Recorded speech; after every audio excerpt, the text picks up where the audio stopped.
Morning आलो कैसे हो आप? I love my self, yes I can do it, believe in my self, parents is always with me, God is always with me, universe is always with me, yes I can do it, I am champion, today is my best day, thank you so much everyone. कुछ सफल network marketers असफल क्यों होते हैं? इतने वर्षों में हमें कई सफल नेटवर्क मार्केटर्स मिला जिन्होंने अपने बिजनेस में ढेर सारी दौलत कमाई। मैं कुछ ऐसे नेटवर्क मार्केटर्स से मिला जिन्होंने एक बड़ा बिजनेस बनाया और फिर सब कुछ गंवा दिया। क्यों? एक बार फिर इसका जवाब आपको भावनात्मक बुद्धि में मिलेगा। रे नाम का व्यक्ति उस सफल नेटवर्क मार्केटर का उदाहरण है जो बाद में असफल हुआ। रे दक्षिण कैलिफोर्निया में रहता है। वह कॉलेज से निकलने के तुरंत बाद एक हेल्थ फूड स्टोर चेन के लिए काम करने लगा और उसे जल्दी ही इसका स्टोर मैनेजर बना दिया गया। रे के पास चूंकि बायोकेमिस्ट्री की डिग्री थी, इसलिए उसकी स्वास्थ्य में बेहद रुचि थी। एक दिन एक ग्राहक अंदर आया और उसने रे को हेल्थ प्रोडक्ट की नई श्रृंखला दिखाई। रे ने उन प्रोडक्ट्स का प्रयोग किया और पाया कि वे बहुत अच्छे। रे तत्काल अपने बॉस के पास गया और उनसे पूछा कि क्या वे उन्हें अपने स्टोर में रख सकते। बॉस ने कहा नहीं। धैर्यहीन और आवेगपूर्ण स्वभाव का होने के कारण रे ने तत्काल अपनी नौकरी छोड़ दी और इस नेटवर्क मार्केटिंग बिजनेस अवसर में शामिल हो गया। 3 साल तक रे ने बिजनेस का अध्ययन किया और इसे सीखा। कुछ वर्षों तक आर्थिक रूप से संघर्ष करता रहा और तभी अचानक बत्तियां जल गईं। रे ने कॉन्ट्रैक्ट की मानसिकता को छोड़कर बी कॉन्ट्रैक्ट की मानसिकता इसलिए हासिल कर ली। उसका बिजनेस धमाके के साथ बढ़ गया और जल्दी ही वह एक सप्ताह में अधिक से अधिक धन कमा रहा था जितना वह हेल्थ फूड स्टोर में अपनी 1 साल की नौकरी में कमा पाता था। जल्दी ही रे मंच पर इस बिजनेस में आने वाले सभी नए लोगों से बातें करने लगा। वह नया स्टार था। समस्या थी कि स्टेज और स्टार बनना उसके दिमाग पर चढ़ गया। स्टेज और स्टार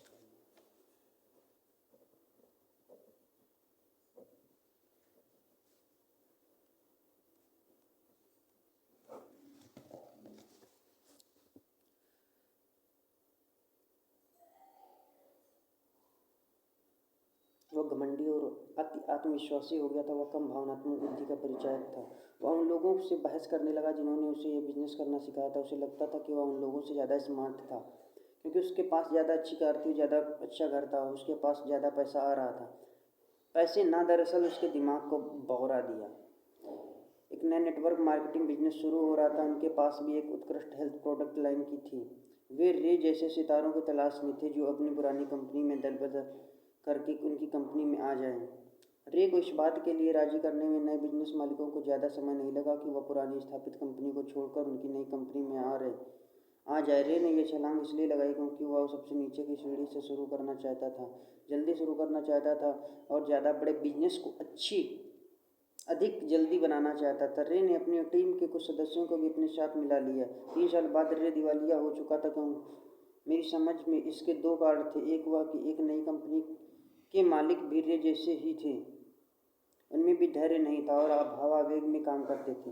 वे भी बहुत जल्दी मीर बनना चाहते। दूसरा कारण यह है कि रे की ही तरह नए कंपनी मालिक भी धन के खराब मैनेजर थे जो चमक दमक और दिखावे में विश्वास करते थे, जो पैसे उछालते थे और अर्थहीन बातें करते थे। अपने बिजनेस में दोबारा निवेश करने के बजाय और रियल एस्टेट में दोबारा निवेश करने के बजाय यानी असली संपत्ति हासिल करने के बजाय उन्होंने संपत्ति के प्रतीकों को खरीदा। क्या आपको याद है कि इस अध्याय में शुरू में मैंने जिक्र किया था कि गरीब लोग अक्सर असली मूल्यवान चीज़ों के साथ असहज अनुभव करते हैं। रे और नए बिजनेस के संस्थापक इसी श्रेणी में आते हैं। मेरा ऐसा विश्वास है कि इसलिए रे और नई कंपनी के मालिक असली संपत्ति खरीदने में असफल हुए। इसके बजाय उन्होंने तेज कारें खरीदी, तेज महिलाएं पसंद की और तेज गति से वे बिजनेस से बाहर चले गए और दिवालिया हो गए। एक जैसे पंख वाले पक्षी एक साथ उड़ते हैं। आज रे एक नए नेटवर्क मार्केटिंग बिजनेस में दूसरे नए नेटवर्क मार्केटिंग बिजनेस में छलांग लगाता रहा। फिर हर बार वह जब मैं देखता था तो उसके पास एक नया बिजनेस अवसर होता था और प्रमोट करने के लिए एक नई प्रोडक्ट लाइन होती थी। रे नेटवर्क मार्केटिंग बिजनेस करना सीख लिया परंतु वह उसे इस बिजनेस में सफल नहीं हो पाया। वह इसलिए असफल हुआ क्योंकि उसकी भावनाएं उसके विचारों पर हावी हो गई थी। राइट? मेढक ना बने। मैं ये नहीं कह रहा हूँ कि नेटवर्क मार्केटिंग कंपनियां बदलना गलत है। मैं जानता हूँ कि ऐसा होता है। मैं सिर्फ इतना कह रहा हूँ कि कई लोग रे की तरह होते हैं जो आदर्श प्रोडक्ट लाइन और आसान पैसे की तलाश में इस कंपनी से उस कंपनी की तरफ छलांग लगाते हैं और कई लोग ऐसा इसलिए करते हैं क्योंकि वे अपनी भावनात्मक बुद्धि को विकसित करने में असफल रहते हैं, जो मेरी राय में इस बिजनेस में उतरने के प्रमुख कारणों में से एक है। दूसरे शब्दों में, किसी कंपनी को छोड़ने में कोई बुराई नहीं है, बशर्ते आपके पास भावनात्मक कारणों के बजाय ठोस और सही कारण हो। एक पत्थर से दूसरे पत्थर पर छलांग लगाना मेंढकों के लिए अच्छा हो सकता है, परंतु यह बिजनेस मालिकों के लिए अच्छा नहीं होता है। जैसा मेरे दोस्त ने कहा, मेंढक होने के साथ एक समस्या है कि न सिर्फ आपको अपना पूरा दिन कीड़ों का पीछा करने में बिताना होगा, बल्कि अपने उन कीड़ों को खाना भी होता है जिन्हें आपने पकड़ा है। संदेश यह है कि एक बार आपको कोई ऐसा नेटवर्क मार्केटिंग बिजनेस मिल जाए जो आपके लिए सही हो, उस बिजनेस को और अपनी आपको इकट्ठे विकसित होने का समय दें। कीड़ों का पीछा करने वाले मेंढक की तरह ना बनने। सफल नेटवर्क मार्केटर्स अधिक सफल क्यों बन जाते हैं? या मेरा सौभाग्य है कि मेरी मुलाकात कुछ बेहद सफल नेटवर्क मार्केटिंग बिजनेस मालिकों से हुई है। मुझसे यहाँ तक कि मेरे अमीर डैडी ने भी कहा था अधिक सफल थे। मुझे ये जानकर खुशी है कि नेटवर्क मार्केटिंग बिजनेस में सफलता का फार्मूला भी वही था जो मेरे अमीर डैडी ने मुझे सिखाया था। फार्मूला या बिजनेस बनाओ। ज़मीन से बिजनेस को ऊपर उठाने के आमतौर पर 5 साल का समय लगता है। मैं जानता हूँ कि इसमें कम समय भी लग सकता है और इसमें इससे ज़्यादा समय भी लग सकता है। बहरहाल, कोई भी बिजनेस एक बच्चे की तरह होता है, उसे बढ़ने के लिए समय चाहिए। बिजनेस में दोबारा निवेश करें। यह कदम इसलिए महत्वपूर्ण है क्योंकि रे और कई दूसरे लोग इसे करना पसंद नहीं करते हैं। अपनी पूंजी को दोबारा निवेश करने के बजाय उन्हें जितना पैसा मिलता है वे उतनी तेज़ी से उसे खर्च करते हैं, जबकि ऐसा नहीं करना चाहिए। बिजनेस में वे जल्दी क्रेडिट कर देते हैं। नई कारें, नई घर, नए कपड़े और अच्छी छुट्टियां इत्यादि अपने बच्चों को बढ़ने में मदद करने के बजाय वे उस बच्चे के लंच मनी को चुरा लेते हैं और बच्चा भूख से मरने लगता है। दुर्भाग्य से रे जैसे लोगों की कहानियाँ हर बिजनेस बहुत काम आती है। अमेरिका में इतने कम लोगों के अमीर होने की चाहें बाकी लोग बहुत सा पैसा कमा लें, एक प्रमुख कारण यह है कि वे अपने बच्चों को लंच मनी को खिलौनों पर और उन चीज़ों पर खर्च कर देते हैं जिससे उनके अहम को तुष्टि मिलती है। किस तरह बिजनेस में दोबारा निवेश किया जाता है? एक पारंपरिक बिजनेस के रूप में richdad.com दोबारा निवेश कर रही है। हमारी वेबसाइट सुधारने, लाइव वेब गेम कैशफ्लो 101 और कैशफ्लो फॉर किड्स बनाने, स्कूलों को मुफ्त दिए जाने वाले गेम्स और स्कूल पाठ्यक्रम बनाने में लाखों डॉलर खर्च किए जा रहे हैं। या इस बात के उदाहरण हैं कि पारंपरिक बिजनेस किस तरह बिजनेस में दोबारा निवेश करता है। कुछ और उदाहरण हो सकते हैं वेयर हाउस बनाना, कुछ और ट्रक खरीदना, राष्ट्रीय उद्यान विज्ञापन में पैसे खर्च करना इत्यादि। नेटवर्क मार्केटिंग बिजनेस में दोबारा निवेश करने का अर्थ यह हो सकता है कि आप अपने बिजनेस को 10 लोगों को फैलाकर 20 लोगों तक ले जाएं। इसका यह अर्थ भी हो सकता है कि आप अपनी डाउनलाइन को ज़्यादा गहराई तक जाने में मदद करें और इसके लिए अपना कुछ समय दें। अधिकांश नेटवर्क मार्केटिंग कंपनियों के साथ यह बढ़िया बात है कि इनमें आपको अपने बिजनेस में दोबारा निवेश करने के लिए बहुत पैसे की ज़रूरत होती है दोस्त।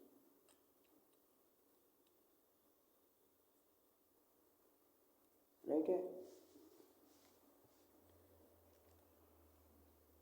आखिर बिंदु यह है कि सच्चा बिजनेस मालिक बिजनेस बनाने के लिए निवेश करना और दोबारा निवेश करना कभी बंद नहीं करता।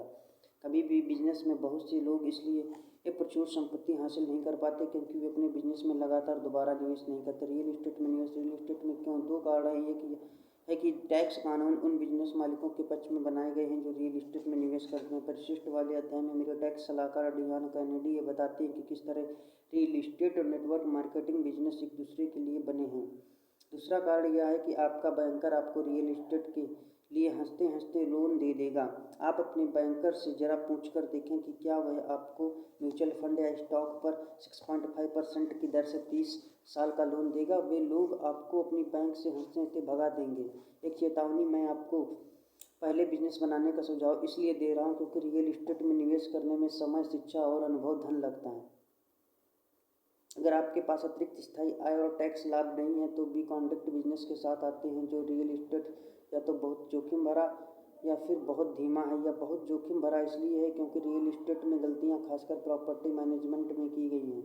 गलतियां बहुत महंगी साबित हो सकती हैं। बहुत से लोग रियल एस्टेट में अमीर बनने में इसलिए सफल रहते हैं या वे बहुत धीमे अमीर इसलिए बन पाते हैं क्योंकि उनके पास वह अतिरिक्त कैश नहीं होता है जो बिजनेस मालिकों के पास अक्सर होता है। यथार्थ में सर्वश्रेष्ठ रियल एस्टेट सौदे आमतौर पर बहुत महंगे होते हैं। अगर आपके पास धन नहीं है तो आपको रियल इस्टेट के वही सौदे मिलेंगे जिनमें पैसे वाले लोगों की कोई रुचि नहीं। आज मैं कई लोगों से मिलता हूं जो डाउन पेमेंट किए बिना रियल इस्टेट निवेश की तलाश में हैं। हालांकि ऐसे सौदे मौजूद हैं, परंतु वे ऐसे सौदों को सिर्फ इसलिए तलाश करते हैं क्योंकि उनके पास डाउन पेमेंट में देने के लिए कुछ नहीं है। अगर आप में रियल इस्टेट की शिक्षा, अनुभव और अध्ययन का तो डाउन पेमेंट के बिना किया गया निवेश आपके जीवन का सबसे महंगा निवेश साबित हो सकता है। इसलिए पहले बिजनेस बनाइए, फिर बिजनेस में दोबारा निवेश कीजिए और तीसरे नंबर पर रियल इस्टेट खरीदिए। राइट, पहले बिजनेस बनाइए, फिर बिजनेस में दोबारा निवेश कीजिए और तीसरे नंबर पर रियल इस्टेट खरीदिए। राइट, विलासिता की वस्तुएं खरीदिए।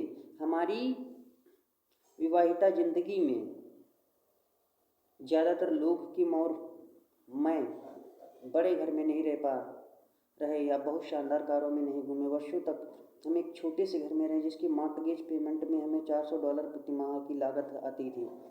हालांकि हम उस छोटे से घर में रहते थे और सामान्य कार्य चलाते थे, परंतु हम उस समय अपना बिजनेस बना रहे थे और रियल इस्टेट में निवेश कर रहे थे। आज हम एक ज़्यादा बड़े घर में रहते हैं और हम दोनों के पास कुल मिलाकर 6 कारें हैं, परंतु हमारे पास अपनी संपत्तियों जैसे बिजनेस और रियल इस्टेट में बहुत अधिक धन भी आ रहा है। मेरे अमीर डैडी का मार्गदर्शक सिद्धांत था, बिजनेस बनाओ, अपने बिजनेस में दोबारा निवेश करो ताकि वह बढ़ता रहे। रियल इस्टेट में निवेश करो और फिर अपने बिजनेस और रियल इस्टेट की मदद से अपने लिए विलासिता की वस्तुएं खरीदो। दूसरे शब्दों में, पहले अपनी संपत्तियों को बनाने या खरीदने में मेहनत करो, फिर अपनी संपत्तियों को अपने लिए विलासिता की वस्तुएं खरीदने दो। आज की मोर मेरे पास एक बड़ा घर है और 6 कारें हैं, परंतु हमें बाकी ज़िंदगी काम करने की इसलिए ज़रूरत नहीं है क्योंकि हमारे पास नौकरियां नहीं संपत्तियां हैं। आज हम इसलिए काम करते हैं क्योंकि काम करना हमें अच्छा लगता है या नहीं। हम इसलिए ज़्यादा अमीर बनते हैं कि क्योंकि हम अमीर डैडी की असली संपत्ति और लगातार बढ़ती संपत्ति के आसान 4 कदमों के फार्मूले पर चल रहे हैं। हमने बिजनेस बनाया, बिजनेस में दोबारा निवेश किया, रियल इस्टेट में निवेश किया और कि हमारी संपत्तियों ने हमारे लिए विलासिता की वस्तुएं खरीदी। अधिकांश लोग अमीर क्यों नहीं बन पाते हैं? राइट है, अधिकांश लोग इस योजना पर क्यों नहीं चलते हैं जबकि यह एक आसान योजना अधिकांश करोड़ों में इसका जवाब भावनात्मक बुद्धि से मिलता है। ज़्यादातर लोगों में इस योजना का पालन करने के लिए आवश्यक धैर्य, अनुशासन और संतुष्टि में विलंब की इच्छा का अभाव होता है। अधिकांश लोग पैसा कमाते हैं और उसे खर्च कर देते हैं। इसलिए यह मानसिक आईक्यू का या फाइनेंशियल आईक्यू का मामला नहीं है, यह भावनात्मक आईक्यू का मामला है। वास्तव में तीनों आईक्यू में फाइनेंशियल आईक्यू सबसे आसान है। इससे स्पष्ट होता है कि बहुत सारे लोग जो स्कूल में अच्छा प्रदर्शन नहीं कर पाते हैं, अमीर क्यों नहीं बन पाते हैं। इसलिए मेरे विचार से फाइनेंशियल आईक्यू को भावनात्मक आईक्यू से जोड़ देना इसलिए चाहिए और नेटवर्क मार्केटिंग बिजनेस इस बुद्धि को विकसित करने में किसी की भी मदद कर सकता है। राइट, आप पेपर असेट्स क्यों खरीदते हैं?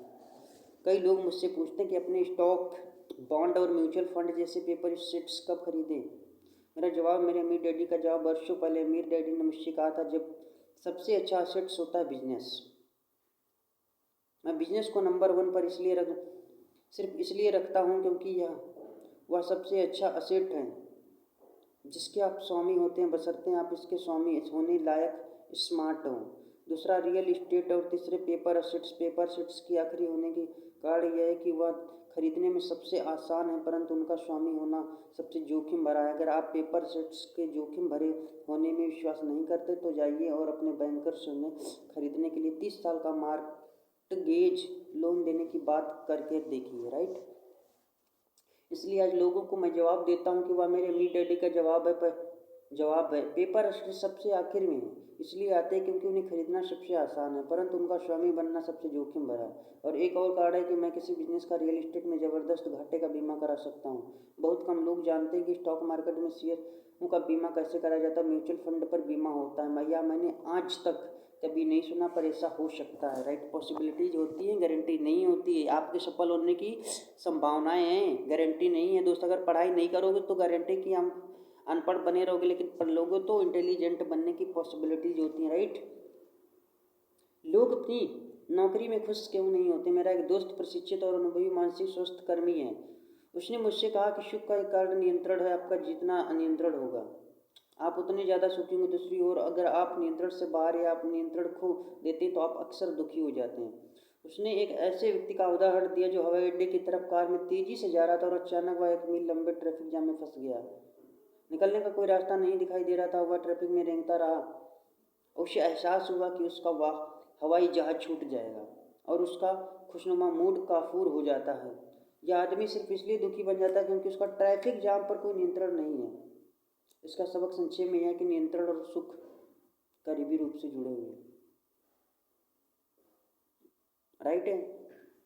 इस अध्याय में शुरू में दिए गए रेडियो इंटरव्यू में फोन करने वाले व्यक्ति की तरफ लौटते हुए मैं यही कहूँगा कि वह सुखी नहीं था। मुझे लगता है कि दुखी इसलिए क्योंकि उसने अपने जीवन पर नियंत्रण खो दिया।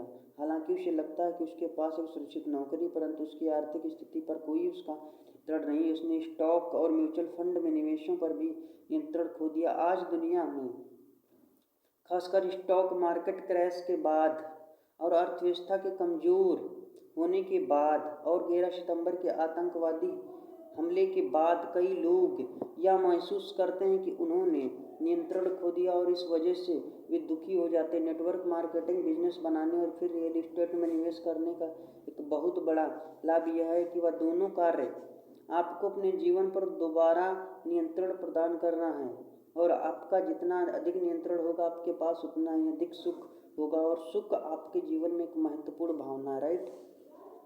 संक्षेप में तो सवाल ये है कि आप धन के लिए काम कर रहे हैं या संपत्ति के लिए काम कर रहे हैं।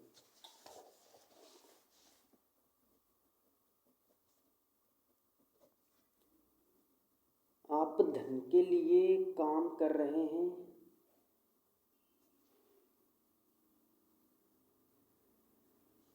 या संपत्ति के लिए।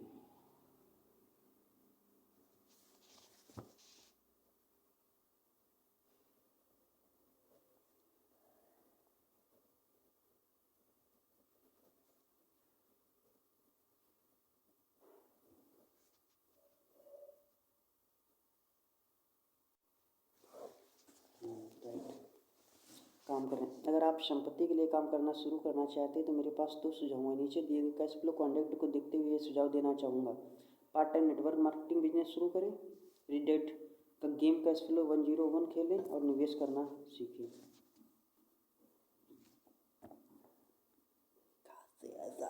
नींदें उड़ जाए तेरी। हमें पता है कि मैं तुम्हें जाने दे ना पाऊंगा और तुम भी हो जिद्दी कि मैं तुम्हें रोक ना पाऊंगा।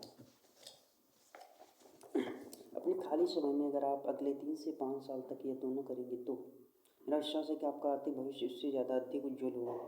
जो उस स्थिति में होता है जब आप वही करते हैं जो अधिकांश लोग कर रहे हैं, यानी नौकरी की सुरक्षा को पकड़ रहते हैं और म्यूचुअल फंड में अपने धन का निवेश करते हैं। जब कोई व्यक्ति अपने फाइनेंशियल या वित्तीय जीवन का नियंत्रण किसी और के हाथ में दे देता है तो वह सुखी कैसे रह सकता है। इसके अलावा कुछ सालों में अगर आप बी और आई कॉन्टेक्ट में सफल हो जाते हैं तो आप धन के लिए काम करने के बजाय संपत्ति के लिए काम करेंगे। राइट है। अगला फायदा। अगले अध्याय में ये पुस्तक बताएगी कि आपको सपनों के सच होने का मूल्य क्या है। जिन्होंने कैश फ्लो 101 खेला है उन्होंने ये याद होगा कि एक खेल शुरू करने से पहले हर एक को अपना अपना सपना चुनना पड़ता है। मेरे डैडी हमेशा कहते थे अपने सपनों से शुरू करो और फिर पीछे की तरफ काम करो। मैंने सबसे अच्छी बात की है कि सबसे आखिर में इसलिए कहा है क्योंकि अब आप जानते हैं कि आप अपने जीवन में प्रचुर संपत्ति हासिल कर सकते हैं, इसलिए शायद आप ज़्यादा बड़े सपने देख सकते हैं दोस्त। और बताता हूँ यदि आप सपने नहीं देख रहे हो, बड़े बड़े सपने नहीं देख रहे हो, क्योंकि अगर सोचो अगर कोई सपना नहीं देखता तो कोई भी चीज़, पेन है, बहुत सारी चीज़ें हैं तो आविष्कार नहीं होता। राइट है। तुम लोग चैप्टर नंबर आ गया 10 जिसमें आपको फ़ायदा है अपने सपनों को जीवन जीना, गुलामी का नहीं दोस्त। ये मॉडर्न गुलामी हम लोग कर रहे हैं। राइट है। कई लोगों के पास सपने नहीं होते। मेरे डैडी ने कहा क्यों, मैंने पूछा क्योंकि सपनों में पैसे खर्च होते हैं दोस्त, ऐसे नहीं सपने होते हैं। राइट है। मेरी पत्नी के मोहर एक सभा में गया।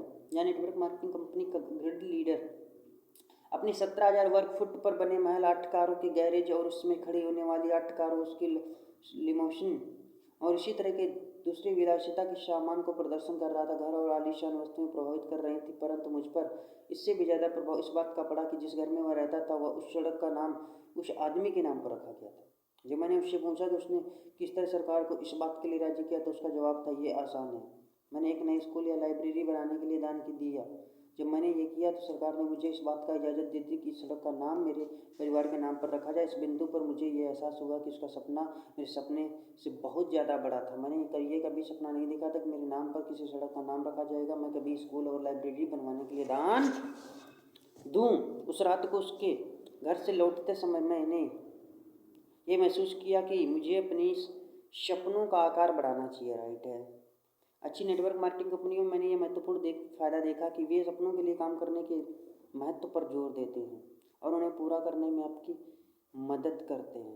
हम जिस आदमी के आलीशान घर देखने गए थे वह केवल दिखावे के लिए अपने घर की नुमाइश नहीं कर रहा था, वह और अपनी पत्नी लोगों को अपनी जीवन शैली के बारे में इसलिए बता रहे हैं ताकि दूसरे लोग अपने सपनों को जीने के लिए प्रेरित कर सकें। बात बड़े घरों या कारों की नहीं होती है, उनकी कीमत नहीं है थी जीने के लिए प्रेरित हो सके। बात बड़े घर या कारों की या उनकी कीमत की नहीं थी, बात तो अपने सपनों को सच करने के लिए मेहनत करने की प्रेरणा देने की थी, इंस्पिरेशन लेने की थी। राइट है। सपनों की हत्या करना। जिस डैड पुअर डैड ने भी लिखा था, मेरे गरीब डैडी अक्सर कहते हैं हम इसे खरीद नहीं सकते। मैंने ये भी लिखा कि अमीर डैडी ने अपने पुत्र और मुझे इस तरह की बातें करने से मना किया था। इसके बजाय वे हमसे ये कहने की उम्मीद करते थे कि मैं इसे किस तरह खरीद सकता हूँ। हालांकि दोनों ही वाक्य साधारण थे, परंतु मेरे अमीर डैडी की नज़र में दोनों ही बहुत बड़ा और बहुत ही महत्वपूर्ण फर्क है। उनका कहना था खुद से या पूछने से कि मैं किस तरह से खरीद सकता हूँ, आपको बड़े सपने देखने अनुमति मिल जाती है। राइट है। अमीर डैडी ये भी कहते थे कि मुझे लोगों से सावधान रहे, ऐसे लोगों से सावधान रहे जो आपके सपनों की हत्या करना चाहते हैं। इससे बुरा कुछ भी नहीं हो सकता कि आपका कोई दोस्त या परिजन आपके सपने को हत्या कर दे। ऐसे लोग हैं जो अनजाने में या जानबूझकर इस तरह की बातें करते हैं। तुम ये नहीं कर सकते हो, ऐसे लोगों को छोड़ देना चाहिए जो कहते हैं कि ये तुम नहीं कर सकते हो या तुम बहुत जोखिम भरा है। क्या तुम्हें पता है कि कितने सारे लोग इसमें असफल हो जाते हैं। बेवकूफ़ी की बातें मत करो, तुम्हारे दिमाग में इस तरह के विचार कहाँ से आ जाते हैं। अगर यह इतना बढ़िया विचार है तो इससे पहले किसी और ने क्यों नहीं किया कर दिया। अरे मैंने सालों पहले ऐसा करके देखा कि मैं तुम्हें बता दूं कि ये कभी सफल नहीं होगा। ऐसे लोगों से आपको क्विट करना पड़ेगा, वो चाहे कंफर्ट जोन हो, कोई फ्रेंड हो, फैमिली को कोई पार्ट हो, क्विट करना पड़ेगा क्योंकि करियर आपका है, ज़िंदगी आपकी है, डिसीजन आपके रहेंगे, चॉइसेस आपके रहेंगे, एक्शन आपके रहेंगे, रिजल्ट भी आपका रहेगा। Depend on your thought, action, decision, choice. Okay. मैंने ये देखा कि जो लोग दूसरों को सपना को हत्या कर देते हैं वे लोग वही होते हैं जिन्होंने पहले अपने सपनों की हत्या कर दी है। जो लोग दूसरे के सपनों की हत्या करते हैं ना, वो लोग आपके सपनों की भी हत्या कर सकते हैं। राइट। सपने क्यों महत्वपूर्ण होते हैं? मेरे भी डैडी ने सपनों का महत्व इस तरह से समझाया था कि अमीर होना और बड़े घर में रहना पाना उतना महत्वपूर्ण नहीं है। महत्वपूर्ण यह है कि आप लक्ष्य का पीछा करें और सीखे बड़े घर को हासिल करने के लिए अपनी व्यक्तिगत शक्ति को विकसित करने का प्रयास करें। बड़े घर को हासिल करने की प्रक्रिया आपके साथ क्या होता है ये महत्वपूर्ण है। जो लोग छोटे छोटे सपने देखते हुए छोटे लोगों की तरह ही ज़िंदगी बिताते हैं, जो लोग छोटे सपने देखते हुए छोटे लोगों की तरह ही ज़िंदगी बिताते हैं। राइट है।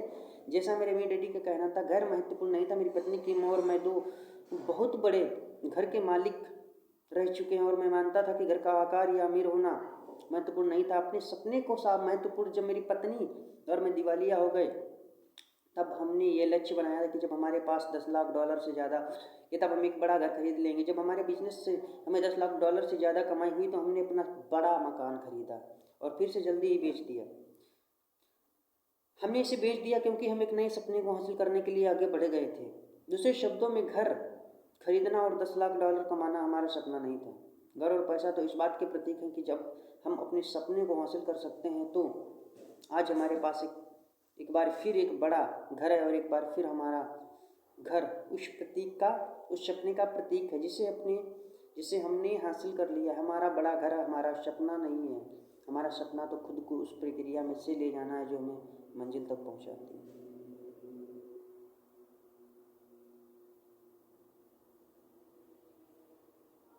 सपना तो खुद को उस प्रक्रिया से ले जाना है।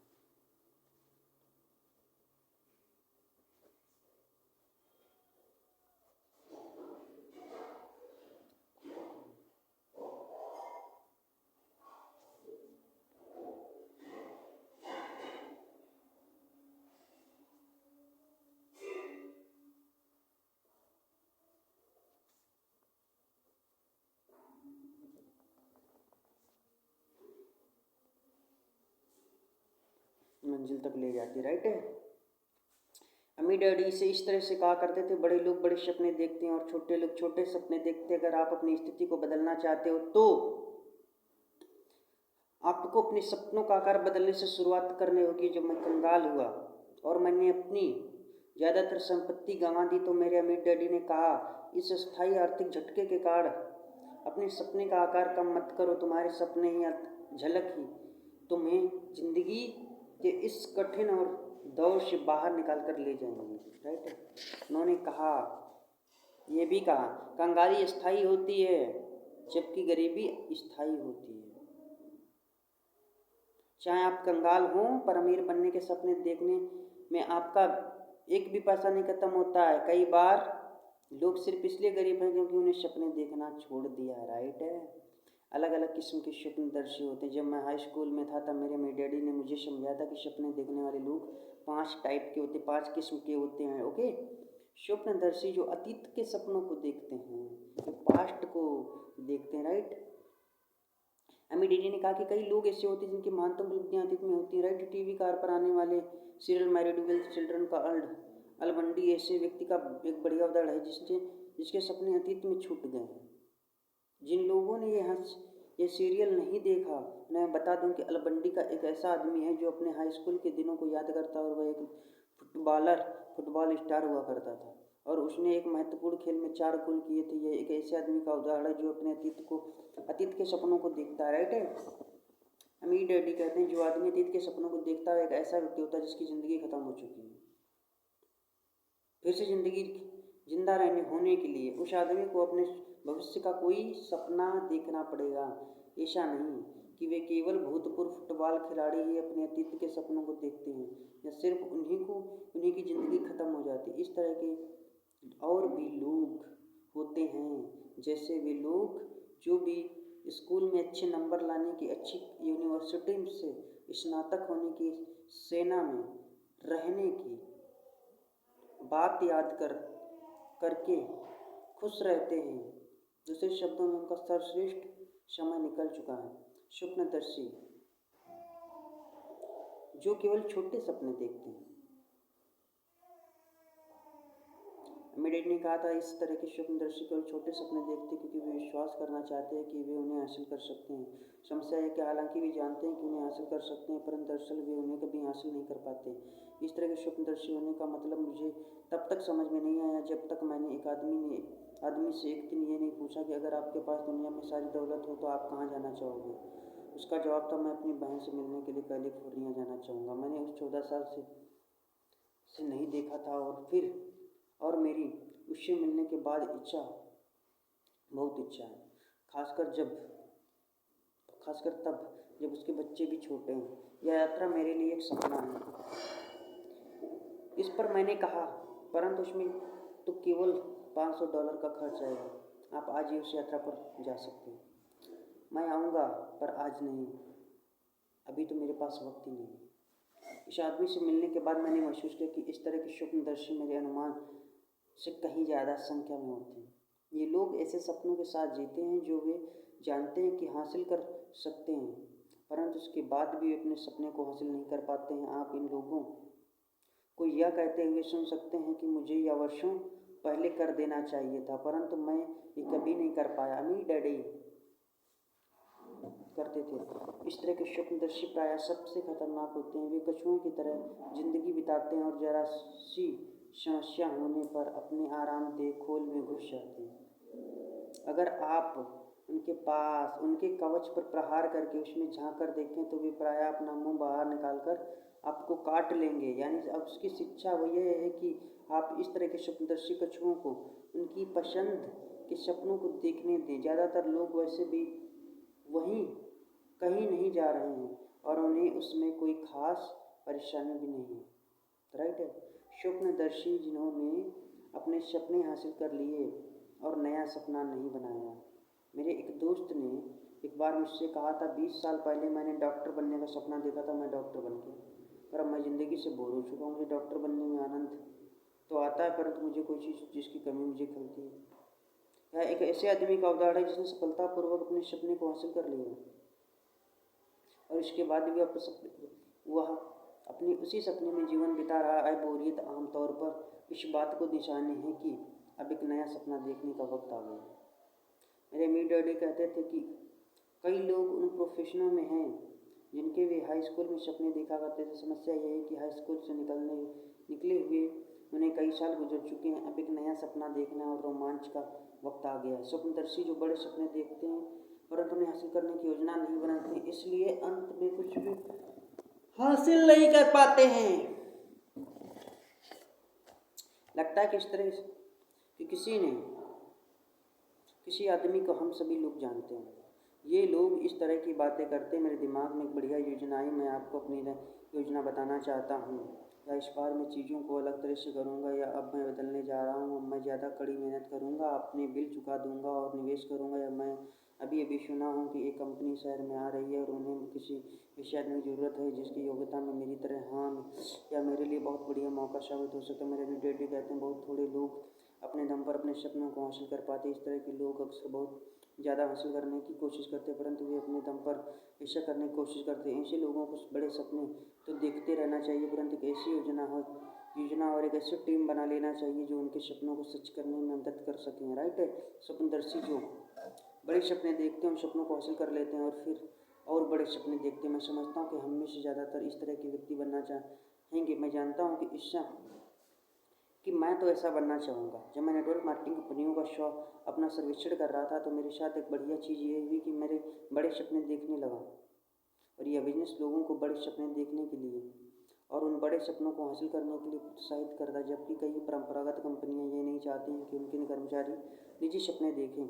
कई बार मैं ऐसे लोगों से मिलता हूं जिनका दोस्त या जिस कंपनी के लिए वे काम कर रहे हैं वह कंपनी उस व्यक्ति के सपनों को जानबूझकर हत्या कर देती। नेटवर्क मार्केटिंग उद्योग का समर्थन इसलिए करता हूँ क्योंकि यह उद्योग ऐसे लोगों से मिलकर बना है जो सचमुच चाहते हैं कि लोग बड़े सपनों को देखें और फिर उसे बिजनेस में योजना बनाने, प्रशिक्षण देने और शासित करने और समर्थन देने में उन लोगों की सहायता करता है ताकि वे अपने सपनों को सच कर सकें। संक्षेप में, अगर आप ऐसे व्यक्ति हैं जिसने बड़े सपने देखे और आप ऐसे व्यक्ति हैं जो बड़े सपने देखने वाले दूसरे लोगों की मदद करना चाहते हैं, निश्चित रूप से नेटवर्क मार्केटिंग बिजनेस आपके लिए ही बना है।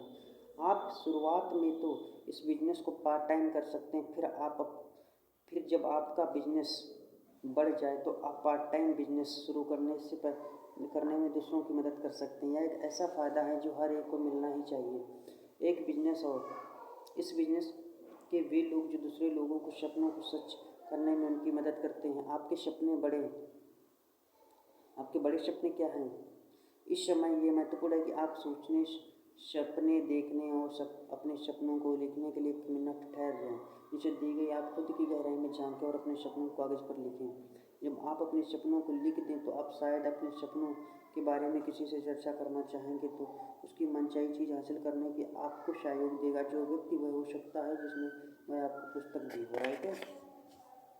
कुछ जोड़े गए फ़ायदे। यहाँ पर मेरे व्यक्तिगत अध्यात्म होते हैं जो मेरे हिसाब से नेटवर्क मार्केटिंग बिजनेस के 8 छुपे हुए फ़ायदे हैं। पीछे 3 अतिरिक्त छुपे हुए फ़ायदे दिए गए।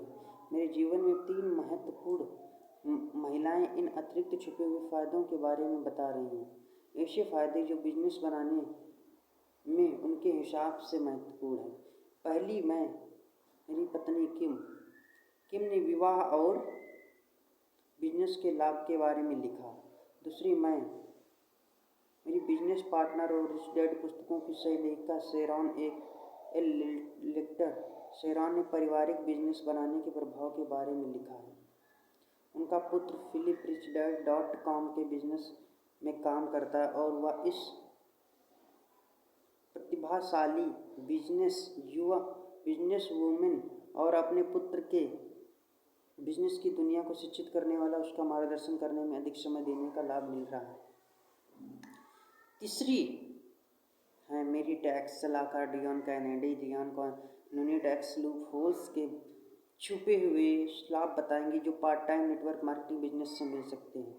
जैसा आप सभी जानते हैं कि टैक्स हमारी ज़िंदगी का सबसे बड़ा खर्च होता है और अगर हम टैक्स में कुछ पैसा बचा लेते हैं तो इसका अर्थ यह है कि हमारे पास हमारे बिजनेस, हमारे निवेशों और हमारे जीवन और खुद हमारे अधिक धन होगा। राइट है। नंबर 9, विवाह और बिजनेस। किम कियोसाकी। रॉबर्ट और मेरी डेटिंग फरवरी 1984 में होनोलुलु हवाई में शुरू हुई थी। उस शाम पहली डेट पर उसने मुझसे पूछा था, आप जीवन में क्या करना चाहती हो? मैंने कहा था, मैं अपना खुद का बिजनेस करना चाहती हूँ। उस वक्त मैं होनोलुलु में एक मैगजीन संभाल रही थी।